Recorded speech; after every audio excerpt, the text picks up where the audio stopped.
Hello, church. We are starting the book of Numbers today, looking at chapters 1 and 2 for our daily Bible reading. Word of the day is names. Now, you probably wondered why I didn't start with Numbers, because the beautiful thing about the book of Numbers, it's about people.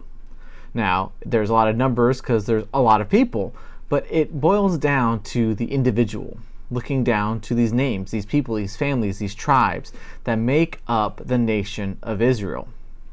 And we see the book of Numbers was written by Moses around the events of 1445 BC to 1400 BC. So kind of a rough 50-year period of history is being described for us here in the book of Numbers. Once again, it's all about names.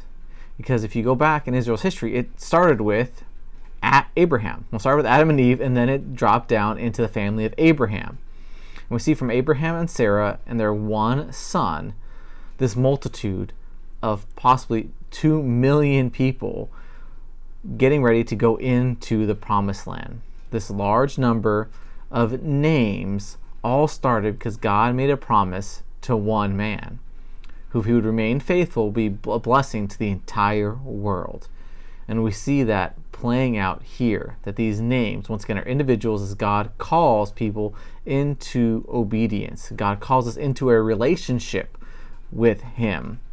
And it's by our names. And so don't get bogged down, don't get weary when you're reading through these numbers and through these names. See the beauty of these names. And can you include your name in God's family? All right, church, have a great day.